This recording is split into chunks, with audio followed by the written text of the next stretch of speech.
Same अपराध में आप दोबारा नहीं जा सकते। इसका फिल्मों में बड़ा दुरुपयोग दिखाता है, कहता है एक मर्डर करे या 2 मर्डर करे सजा बराबर है। नहीं है, अगर कोई अपराध किए और आपको सजा हो गई।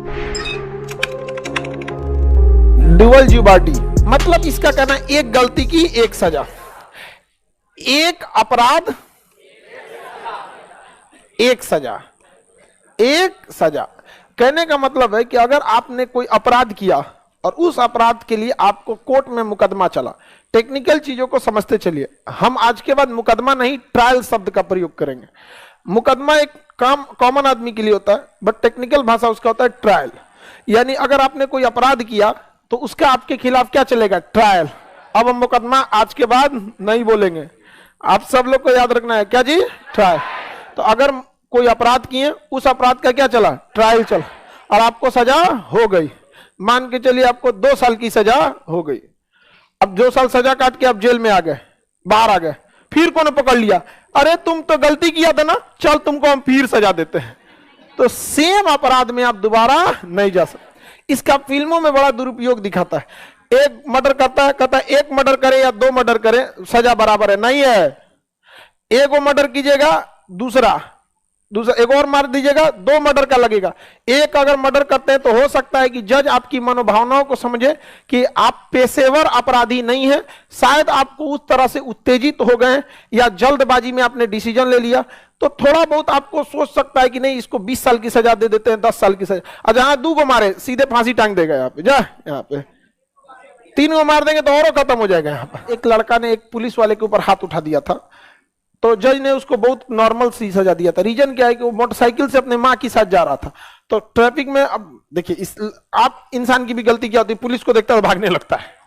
अच्छा, पुलिस दौड़ा के रोकेगी, चाबी निकाले तो तुम चाबी कैसे निकाला? अरे भाई तो तुम रुका काहे नहीं?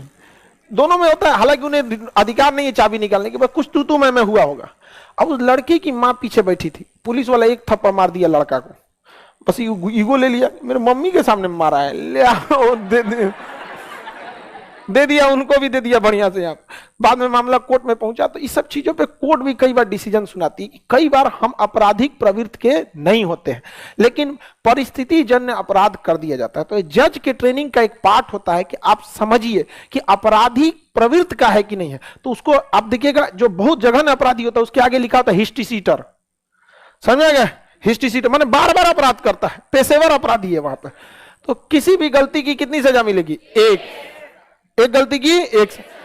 लेकिन ऐसा मत समझिएगा, अब जैसे आप देखिए दामिनी जो थी, हत्या जब हुआ था, उसके साथ कई सजा सुनाया गया था उसको। क्यों? सबसे पहले उन्होंने समूह में मिलकर अपराध किया, धारा लग गया 34 सामूहिक अपराध।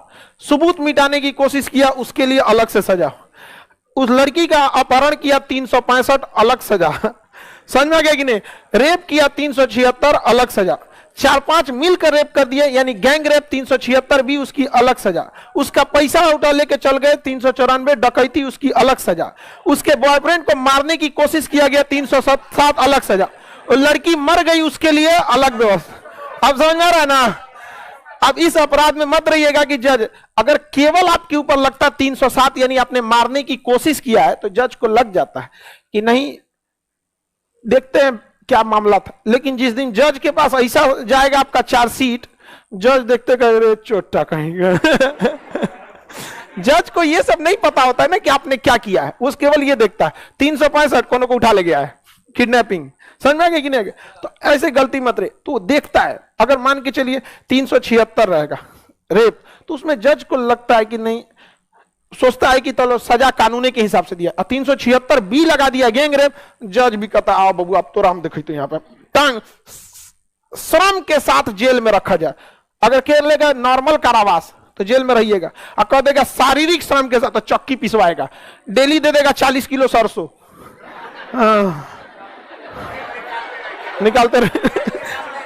आप इस गलत फहमी में मत रहिएगा, काम कराता है, टारगेट दे देता है, 2 कुंटल लकड़ी दे देगा, चीर के दीजिए, अरे पत्थर उत्तर सब तोड़वा देता है सर। अच्छा, होली के ये आप देखिएगा ना, बहुत रंग गुलाल वगैरह बनाने के लिए दे देता है, कुछ ना कुछ काम करा देगा आपको। फैक्ट्री में नहीं, हाँ तेल निकाल के तेल भेज देगा फैक्ट्री में, नहीं उसी में तेल पेर के उसी से सवेरे सब्जी बनेगा, वही खाना। जेल के अंदर कोई अलग से स्टाफ नहीं रहता, खाना इन्हीं बनाना पड़ता है, इन्हीं को परोसना होता है, नाली इन्हीं को साफ करना रहता है, बाग बगीचा इन्हीं को साफ करना रहता है, अंदर कोई नहीं रहता। अंदर मारधर कीजिएगा तो पुलिस वाला बचाने भी नहीं आता है सर। इसलिए नया नया नया रहिएगा ना तो पुरानका बड़ी मारता है सर, कहते इधर इधर इधर पैर दबा तमरा, आपका कहेंगे नहीं दबाएंगे, यहाँ सब छाट ले आता है, ले चलेंगे हम, बहुत मार मारता है। जेल के अंदर बहुत दुर्दशा होते हैं।